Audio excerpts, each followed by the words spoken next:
Friday, November 17th. I'd like to say hello and welcome to Robert Sullivan. He is United Way and Go Local Prov's emerging leader. So Robert, hello, how are you today? Very well, thank you very much. It's so exciting to have you today. We've been chatting just a little bit off screen, and you have done quite a bit of work in just a short amount of time. So we wanted to chat with you. Go Local Prov and United Way have kind of teamed up to recognize community members as emerging leaders. And so we wanted to welcome you here today to talk about a lot of the work that you've done within the community, both through business work, through political work, and through philanthropic work. So congratulations as being named as one of our emerging leaders. Thank you. Very excited to be here. Yeah, this is great. So let's talk a little bit about just what you've been doing kind of recently. Let's start off with some of your political work. You're the founder and chairman of the Southern Rhode Island Young Professionals, and you are also the chairman of the Rhode Island Young Republicans. So those are just a couple things.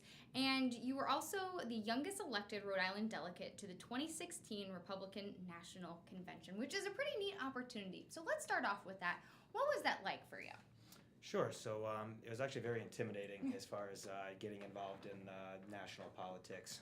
Rhode Island, as we know, is not the reddest state in the nation, so you had a lot of arguments with a lot of friends and a lot of colleagues. However, going to the national convention was one of the greatest experiences of my life. It starts off as a process of declaring for candidacy and walking your neighborhoods, and they only gave us a very brief time. We had to collect 150 signatures from people who supported us. Had to go through, rigorous trainings with the state party to kind of get you prepared for it, and then you get there, and it is like Hollywood meets the Roman Coliseum. It was one of the most exciting things ever, but it was being the youngest person there too, and one of the only young people. My vice chairman at the time, Lacey McGreevy, was also another young Republican that went with myself, and being the youngest there, we didn't necessarily fit in, but we get a lot of compliments when you're the youngest people at the convention about how good it is that the youth is starting to get involved and starting to change the aspects of the Republican Party in general. That's an interesting perspective, and again, what an honor to be part of something, and just being part of something that's bigger than yourself, and an honor to be representing our state. So it's pretty neat. No matter what side of the aisle that you fall on, I think that's a pretty neat opportunity. So, and just being able to be part of something pretty big. Let's talk about your work that you have done through that, and continuing with politics. It's my understanding that you represented this group that you're with when many Republican governors came to visit Rhode Island. Talk to me a little bit about that. That's pretty neat. Very true. So we had an inside tip from a friend of ours that the National Governors Association was actually coming to Rhode Island, so we kind of got a head start on some other groups. But I formed a committee within the Young Republicans as some of my more involved members, and we called every Republican governor's office in the country to reach out to try to get them to possibly partake. And with obviously the complex schedule of governors across the country, it was very difficult to get them tied down. So we just kept holding our breath and just waiting, and then finally we got confirmation from two great governors, and we ended up hosting an event at Ladder 133 in Providence with Governor Asa Hutchinson from Arkansas and the youngest governor in the country, Chris Sununu from New Hampshire. That's neat.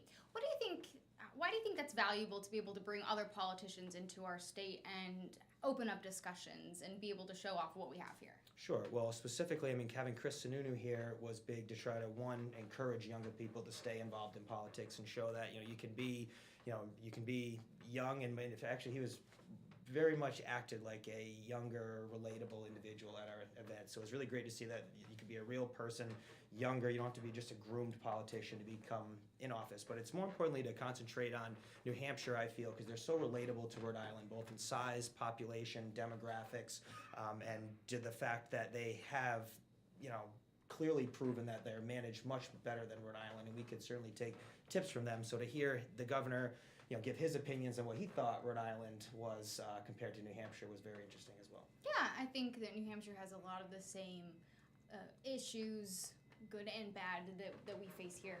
I So agree. yeah, that's neat, being able to have those discussions one-on-one. What a great opportunity.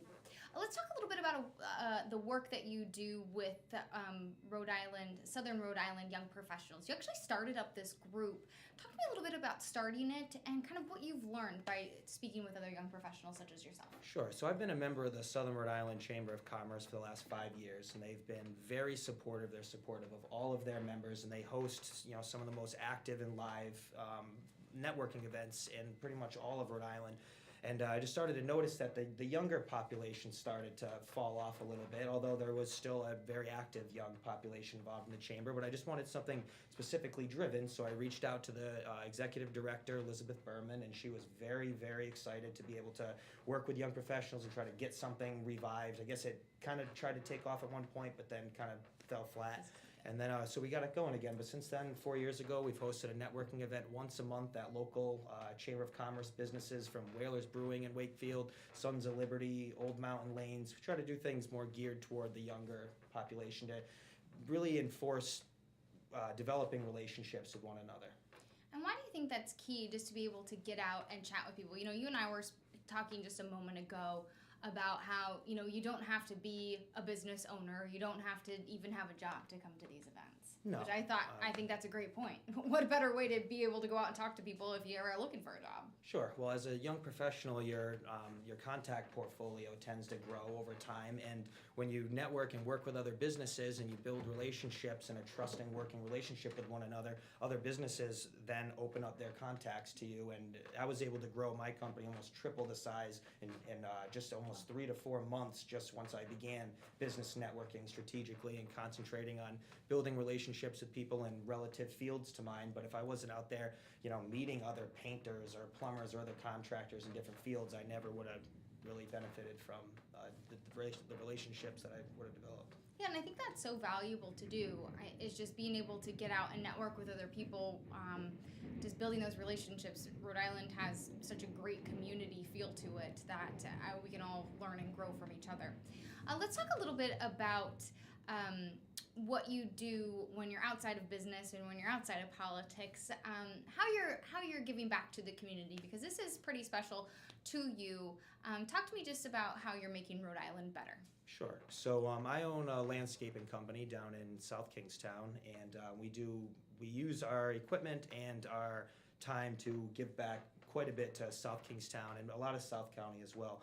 Having a landscaping company, I've been able to manage the maintenance of many of the common places in South Kingstown, like the Peacedale Rotary. We do the VFW on Main Street, on High Street in Wakefield. We used to do the Vietnam Memorial. We do the Chamber of Commerce and their billboard on Route 1, all the flower beds in Musquamaket. And what's good is we do it not necessarily for gain, but more for the karma and for when people do see us giving back, also it gives it gives us a good trust and reputation, and we've benefited ever since. Yeah, I think that's important, being able to just get out there. I like that, good karma. Let's talk about how you hope to make Rhode Island better. I think you just kind of talked about that a little bit, is just by being able to give back to your community. But how else are you making Rhode Island better? Sure. What I'm passionate about is engaging other young professionals and building up leaders around myself. I've been very successful with the Young Republicans thanks to surrounding myself with great, hardworking people. And although I stand here and appear to be taking credit for it all, I could never do it without all of the hardworking people, and be able to engage them and make them better themselves, start working on themselves, and get them moving forward in their careers will eventually, come back around as well. So through the young professionals, working with many young professionals just starting off in business, again, giving networking tips, teaching the importance of developing relationships, and my successes are directly reflected from all the relationships I've built since I started. I think that's incredible, and what an important opportunity to be able to have that. So you just mentioned that your mentorships and the people that you've learned from have really gotten you to be where you are today. Talk to me a little bit about who has been a very valuable mentor to you? Sure. As I mentioned, the Southern Rhode Island Chamber of Commerce was extremely supportive, or has been, never stopped being extremely supportive of myself and my company. So one of the major mentors would have been the executive director, Liz Berman. She has certainly been more than a friend. She has been an advocate for myself and the things that I've been working on, very supportive as far as the legislative work that we've been working on with small businesses in Southern Rhode Island. I could trust her with anything. So just that rock support is a really good start. And then as far as like what got me involved in networking would have been when I joined Business Networking International, and it's a closed networking referral group, and the message is givers gain. So the chairman used to give, would give educational videos, and I used to follow those religiously and learn how to develop relationships by reaching out and helping people first before expecting or for asking for anything in return. So by selflessly volunteering and offering to help people, you build on your own social credibility.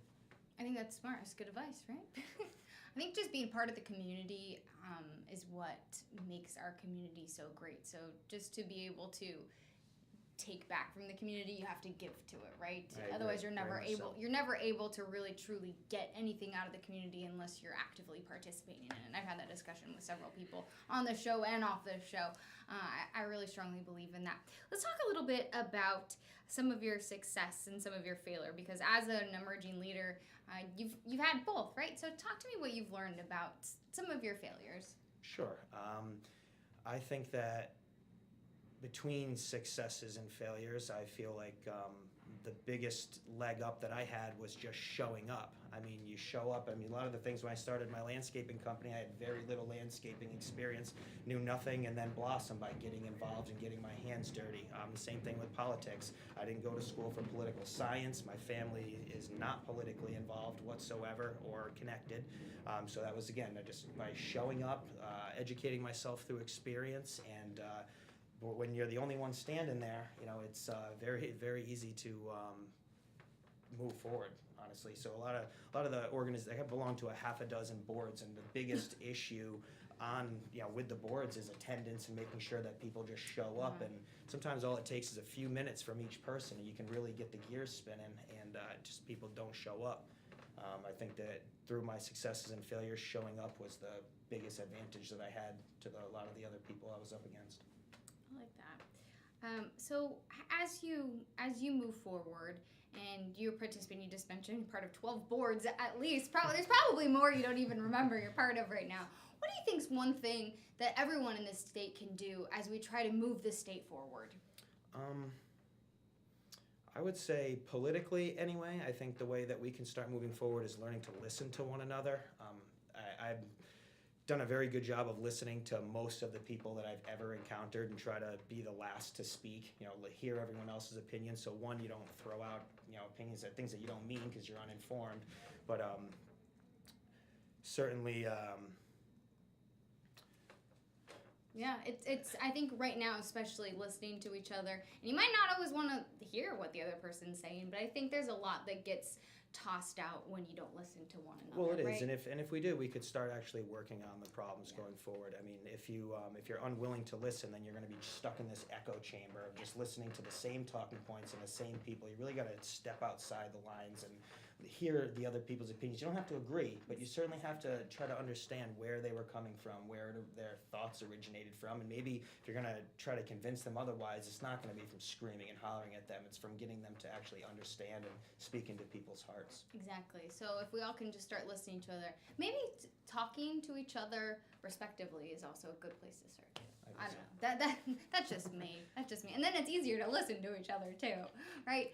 Let's talk about a couple other things before we let you take off here, because you are so involved in the community. I'm sure you're very busy. It's hard to get you in here today. Let's talk about some things just outside of all the other work that you do. What are some of your favorite places to go in Rhode Island? Some of my favorite places to go in Rhode Island. Jeez. Well, I was born and raised in Westerly, graduated from Westerly High School, and then after high school kind of migrated to South Kingstown.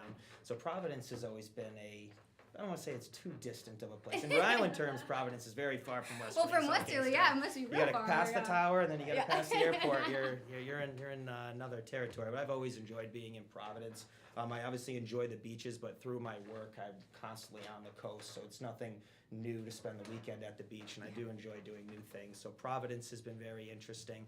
I do enjoy the East Bay. Recently acquainted with more involved in Newport politics and more up into the East Bay and Bristol area and Portsmouth, where we had our event last night. And seeing those coastal communities much different than Westerly and South Kingstown, where it's just long lines of beach. It's a lot more detailed coastline, and I just really enjoy that. Yeah, it's always nice too to be able to get different perspective. Living in Providence for the past almost 6 years, I'm like, get me to the beach as soon as I can. But of course, being able to walk throughout the city every day, it's a great opportunity. So yeah, if you spend every day you're working on the beach, you're like, oh yeah, I want to go to the city. Yeah. Talk to me about some of maybe your 1 or 2 favorite restaurants you like to eat at. 1 or 2 favorite restaurants. Or a couple, handful. I have to give a shout out to the Homestead in Exeter. Small family-run business, amazing quality service, and just a favorite. It's packed every night. You can tell just by going there. Another favorite of mine.